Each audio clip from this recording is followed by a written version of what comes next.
So இன்றைக்கி வந்து monsoon சமையல் டே 5 மழைக்கால தளிகை. இதில் என்ன பண்ண போகிறோம், இன்றைக்கி என்ன பண்ண போகிறோம் அப்படின்னா, நார்த்த இலையில் வந்து ரசம். நார்த்த இலையில் ரசம். எப்போயும் நார்த்தங்கால வந்து தான் ரசம் வைப்போம். இன்றைக்கி வந்து நார்த்த இலையில் எப்படி ரசம் வைக்கிறதுன்னு பார்க்க போகிறோம். அதுக்கு வந்து பொடித்தூள் வந்து குடமிளகா, பருப்பு உசிலி இல்லையா? ஓகே, எப்படின்னு பார்க்கலாமா? நார்த்த இலை ஆற்றுல இருந்தது, அதனால் எடுத்துட்டேன். இந்த ஐப்பசி கார்த்திகையில் தான் காய்க்கும். அது ஆரம்பிச்சிருக்கு, ஜனவரியில் பறிக்கலாம், நல்லா பெருசாகும்.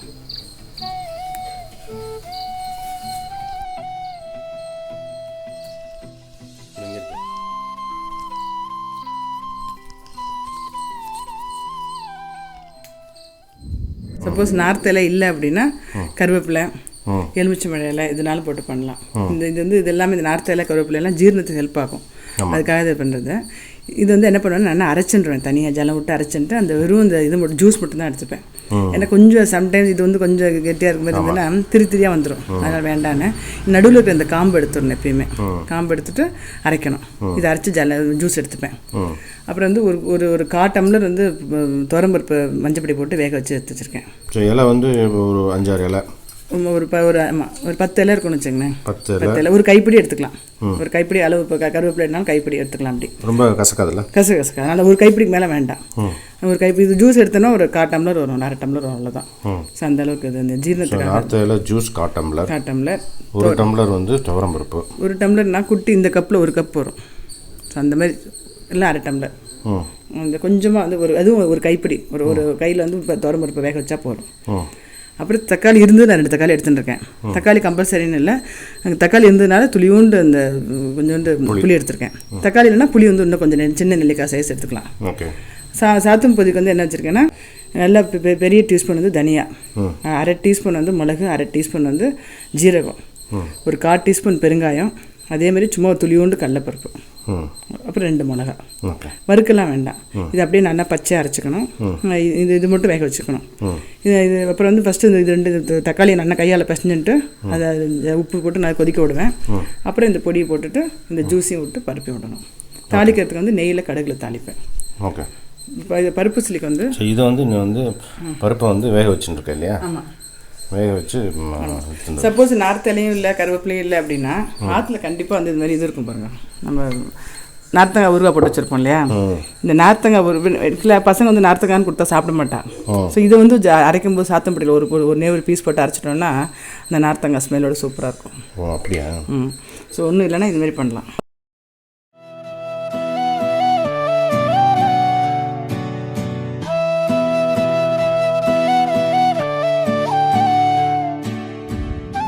ஸோ குடமிளகா பருப்பு உசிலி குடமிளகா எடுத்துருக்கேன். ஒரு 1/4 கிலோ வாங்கியிருக்கேன். 1/4 கிலோவுக்கு வந்து நல்ல சின்ன டம்ளரில் துவரம்பருப்பு தான் போட்டிருக்கேன். துவரம்பருப்பு வந்து ஊற வச்சுருக்கேன், ஒரு 1/2 மணி நேரம் ஊறணும்.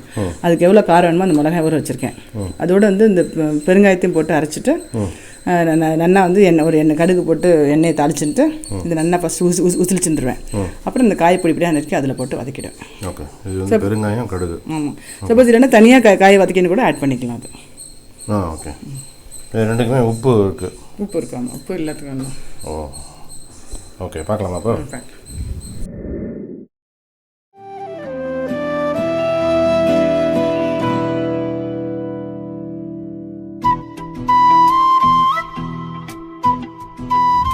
இந்த சாத்துனதுக்கு மட்டும் தக்காளியை வந்து கையால் பிசைஞ்சுனா நல்லா டேஸ்ட்டாக இருக்கும். அப்படியா? ஆமாம். இது நம்ம இது கட் பண்ணி போட்டதோட இது போட்டு அது டேஸ்ட் இருக்கும். போட்டு ஜலம் விட்டு கொதிச்சுட்டு இருக்கட்டும். மீன் டைம் இதை நல்லா குறைக்குறன்னு பொடி பண்ணிக்கிறேன். இதை அரைச்சி ஜூஸ் எடுத்துக்கிறேன். ஓகே. இந்த பொடி பண்ணிட்டேன். தனியா, மிளகு, ஜீரகம், 2 கடலைப்பருப்பு, மிளகா இது பண்ணிட்டேன். இந்த நார்த்தங்காய் வந்து இப்படி அரைச்சிட்டு இப்படி எடுத்துடணும். இது வந்து உப்பு, வெறும் தக்காளி, புளி போட்டு கொதிக்க வச்சேன். இப்போ வந்து இந்த ரசப்பொடியை போட்டுட்டு சும்மா ஒரு 2 கொதி வந்தால் போகிறோம். அப்புறம் இந்த பருப்பு ஜலம் இந்த ஜலத்தை விட்டுருவேன். சிம்பிளாக முடிஞ்சிடும். ரொம்ப சிம்பிள். ஆனால் இந்த இதுக்கு வந்து ஜீரணத்துக்கு ரொம்ப யூஸாக ஹெல்ப் ஆகும். இந்த மழை காலனால என்ன ஆகும்னா ஜீரணம் ஆகிறது தான் பிரச்சனை. ஆமாம், ஜீரணம் தான் பிரச்சனை. அந்த ஜீரணத்துக்கு தான் இந்த நார்த்தை நார்த்தங்காய் துவையல், நார்த்த இலை இதெல்லாம் ஜீரணத்துக்கு ரொம்ப யூஸ் ஆகும். அதே மாதிரி திரிகடுகுன்னு சொல்லுவோம்ல, அதான் மிளகு, சுக்கு, மிளகு, திப்பிலி. நான் படிக்கும்போதெல்லாம் வந்து சுக்குமி லகுதி இப்பிலின்னு பிரித்து கொடுத்துருவாங்க, பிரித்து படிப்பாங்க. அப்படியா? பேர் சரியாக வராது. சுக்கு, மிளகு, திப்பிலி இது 3 திரிகடுகு. இது கருவேப்பிலை, அப்புறம் நார்த்தங்காய், நார்த்த இலை இதெல்லாம் வந்து ஜீரணத்துக்கு வந்து ரொம்ப ரொம்ப யூஸ் ஆகும். அஜீரணங்கிறது என்ன தெரியுமா? அஜீரணம் அப்படின்னா உடம்புல வந்து இந்த அமிலத்தன்மையோ இல்லை புளிப்புத்தன்மையோ ஜாஸ்தியாகி பசி தீன்னு ஒன்று இருக்கும். அதாவது ஜீரணத்துக்கு ஒரு தீ சக்தி வேணும், நெருப்பு சக்தி வேணும். வயிற்றுல நெருப்பு இருக்கும். அந்த நெருப்பு சக்தியை வந்து கம்மி பண்ணிவிடும் இந்த புளிப்புத்தன்மை. அதனால தான் அந்த புளிச்சேப்பம், அசிடிட்டி, இந்த நெஞ்செரிச்சல் இதெல்லாம் வர்றது. இது வந்து அந்த தீயை வந்து குறைச்சிரும். அந்த தீ வந்து குறைஞ்சிட்டுன்னு வச்சுக்கோ, வயிற்றில் இருக்கிற நெருப்பு குறைஞ்சிட்டுன்னா ஜீரணம் நின்றோம். ஸோ புளிப்புத்தன்மை ஜாஸ்தியாகி நெருப்புத்தன்மை கம்மியாகும்போது உடம்புல என்ன தெரியுமா வரும்? மந்த நிலை வந்துடும். ஸோ இது 3 நீ பார்க்கும்போது அழகான ஒரு பிரின்சிபல் உனக்கு ஞாபகம் வரும். அதாவது புளிப்புத்தன்மையோ அமிலத்தன்மையோ ஜாஸ்தி ஆகும்போது உடம்புல நெருப்பு, ஜீரணத்துக்கு தேவையான நெருப்பு கம்மியாகி வயிற்றில் வந்து உப்புசம், அதை தான் மந்த நிலைன்னு சொல்லுவோம், வந்துடும். இது 3 பார்க்கும்போது என்ன தெரியும், என்ன ஞாபகம் வரும் தெரியுமா? ரஜோகுணம், தபோகுணம், சாத்விக குணம். ரஜோகுணம் அப்படிங்கிறது ரொம்ப அக்ரெஷன் ஜாஸ்தி, தீவிரம் ஜாஸ்தி. தபஸ் குணம் அப்படிங்கிறது வந்து மந்த நிலை. சாத்விக குணம் அப்படிங்கிறது நடுநிலை, அதாவது பேலன்ஸ்டு. இந்த பேலன்ஸ்டுங்கிறது டயட்டில் மட்டும் கிடையாது, நம்ம நோயிலையும் இருக்குது. இந்த 3 குணம் நம்ம நோயிலையும் இருக்குது, உடம்புலையும் இருக்குது, கேரக்டரில் இருக்குது, எல்லாத்துலேயுமே இருக்குது இந்த 3. கொஞ்சம் நெய் விட்டுண்டு கடுகு போட்டுறேன். ரசம் ஆகிட்டு பாருங்க, 5 நிமிஷம் தான். 5 நிமிஷம் தான். இது வந்து லேசாக பொங்கும் போது ஆஃப் பண்ணணும். ஆமாம். சப்போஸ் ஸ்வீட் டிஷ் பிடிக்கும், அப்படி அந்த மாதிரி பிடிக்கும் அப்படின்னா ஒரு 1/2 டீஸ்பூன் வந்து வெல்லமோ சர்க்கரையும் அந்த டயத்தில் போடலாம். நான் போடல இன்றைக்கி, போட்டால் அது ஒரு டேஸ்ட் தான் நல்லாயிருக்கும். ஆமாம், ரசம் ஆகிடுது. அந்த தோரம்பருப்பை ஊற வச்சுருக்கேன் நல்லா, ஒரு 1/2 மணி நேரம். அதுக்கு எவ்வளோ காரமோ அதை போட்டுருக்கேன். அப்புறம் பெருங்காயம் போட்டு நல்லா குறைன்னு அரைச்சிடுவேன். என்னென்னா இப்போயுமே எல்லோரும் வந்து கடலப்பருப்பு தான் போடுவாள். கடலப்பருப்பு போட்டால் கொஞ்சம் மாதிரி ரஃப்பாக இருக்கும். இந்த தோரம்பருப்பு போட்டோம்னா பருப்புஸ்லேருந்து சாஃப்டாக இருக்கும். உடம்புக்கும் கடலப்பருப்பு போட்டு தோரம்பருப்பு நல்லது. ஸோ அதனால் தோரம்பருப்பு போட்டிருக்கேன் நான். அந்த கடுகு போட்டுன்ட்டு இந்த அரைச்ச விழுதை போட்டு நல்லா கொஞ்சம் உதுத்துக்கிறேன். இப்போ எண்ணெயெல்லாம் வேண்டாம் அப்படின்னா நம்ம இதில் வச்சுக்கணும், ஆவியில் வேக வச்சுட்டு பண்ணலாம். நான் சும்மா ஒரு 2 ஸ்பூன் எண்ணெய் தான் விட்டுருக்கேன். என்ன? கடலை எண்ணெய் தான். கடலை எண்ணெய். ஆமாம், விட்டுட்டு இது பண்ணிடலாம். ஓகே. இது எப்படி வறுத்துக்கிறேன். இதில் 1 ஸ்பூன் எண்ணெய் விட்டு வதக்கிக்கிறேன்.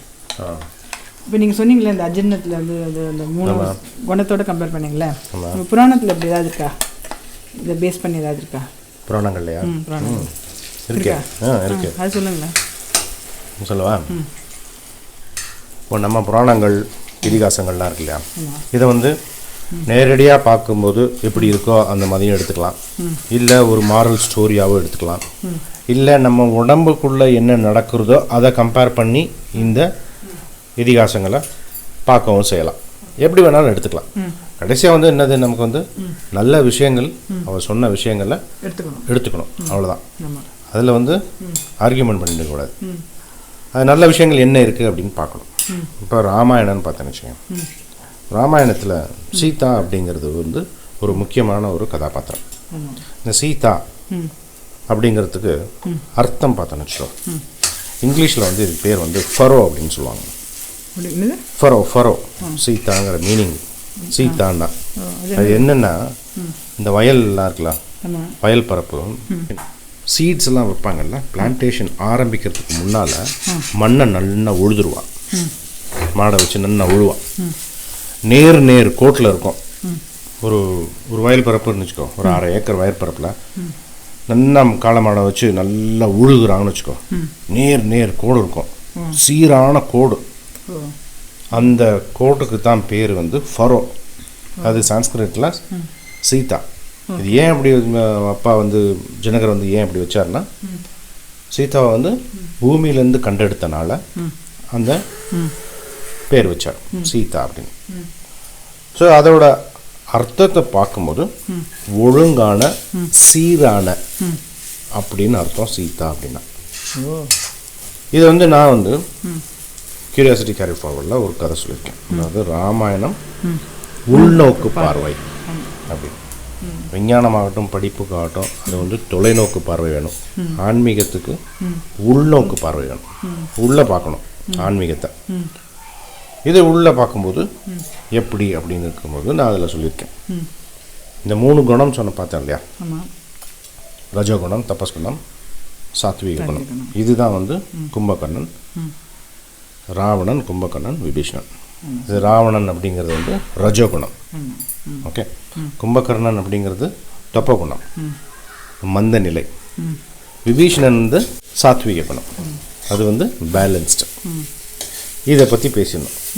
அப்போ சீதா அப்படிங்கிறது யார் அப்படின்னு அந்த ஆன்மீகத்தில் பார்க்கும்போது, உள்நோக்கு பார்வையில் பார்க்கும்போது சீதா அப்படிங்கிறது வந்து ஒரு சீரான ஒரு ஒழுங்கான வாழ்க்கை. அதை தான் வந்து சீத்தை அப்படின்னு பார்க்கலாம். இந்த ஒழுங்கான சீரான அப்படிங்கும்போது இந்த ஒழுங்குங்கிறது சமையல் சைக்கலாஜிக்கல் சம்மந்தப்பட்டது. சீரான அப்படிங்கும்போது பயாலஜிக்கல் சம்மந்தப்பட்டது. பயாலஜிக்கல் எங்கே சம்மந்தப்பட்டது அப்படின்னா, உடம்புக்குள்ள என்ன நடக்குதுன்னா, உடம்புக்குள்ள பிரச்சனை, முக்கால்வாசி பிரச்சனை எங்கேருந்து ஆரம்பிக்கும் அப்படின்னா ஜீரணத்துலேருந்து ஆரம்பிக்கும். ஒரு சீரான ஒரு உடல் கட்டு, உடல் அமைப்பு, உடல் ஆரோக்கியம் வேணும் அப்படின்னா ஜீரணமாக வந்து கரெக்டாக நடக்கணும். அந்த ஜீரண சக்தி அந்த சீரான அப்படிங்கிறதுக்கு கம்பேர் பண்ணி பார்த்தோன்னா இந்த ஜீரணம் அப்படின்னு வச்சுக்கலாம். ஆமாம், அந்த மாதிரி ஜீரணம்ங்க அப்படிங்கிறத பார்க்கலாம். இந்த ஜீரணத்துக்கு நான் முதல்ல சொன்ன மாதிரி என்ன உடம்புல என்ன முக்கியமாக என்ன வேணும், வயிற்றுல நெருப்பு இருக்கணும். வயிற்றுல நெருப்பு இருந்தால் தான் ஜீரணம் கரெக்ட் ஆகும். இந்த நெருப்பை குறைக்கிறதுக்கு இந்த ரஜோகுணங்கள், அதாவது புளிப்புத்தன்மை, அமிலத்தன்மை, மசாலா ஐட்டம்ஸ் இதெல்லாம் வந்து உள்ளே போய் இந்த நெருப்பை அமுக்கிறதுக்கு வழி பண்ணும். நெருப்பு அமுங்கும் போது மந்த நிலை உருவாகும். அப்போ அஜீரணம் ஸ்டார்ட் ஆகும். ஸோ என்ன முக்கியம் அதுக்கு ஜீரணத்துக்கு? நெருப்பு. அது ராமாயணத்திலேயே நிறைய இடங்களில் பார்க்கலாம். சீத்தை வந்து பூமி தாய்னு சொன்னாலும் பூமியில் வந்து பூமியிலேயே போவா. அப்படியே இருந்தாலும் முக்கியமான டேர்னிங் பாயிண்ட்ஸில் எல்லாம் சீத்தை வந்து நெருப்போட கம்பேர் பண்ணியிருப்பாள். சீத்தையை வந்து நெருப்போட கம்பேர் பண்ணியிருப்பாள். அந்த சீதை வந்து அக்னி இது பண்ணுவோம் இல்லையா? ஆமாம், நிறைய இடங்கள்ல இருக்கு. ஆரம்பத்துலேருந்து சொல்கிறேன். அது எங்கேருந்து ஆரம்பிக்குது அப்படின்னா, ராமன் வந்து பட்டாபிஷேகம், ராமனோட பட்டாபிஷேகம் கேன்சல் ஆகிடுத்து, காட்டுக்கு போகணும்னு முடிவாயிடுத்து. அப்போ காட்டுக்கு போகிறதுக்கு ராமன் வந்து சீத்தைட்ட சொல்கிறான், நீ வர வேண்டாம், நான் போயிட்டு 14 வருஷம் தானே, போயிட்டு நான் வந்துடுறேன் அப்படின்னு. அப்போ நானும் வருவேன் அப்படிங்கிறான். அப்போ ராமன் சொல்கிறான், காடு வந்து சுடும், உன்னோட காலுக்கு ஒத்துக்காது அப்படின்னு சொல்கிறான்.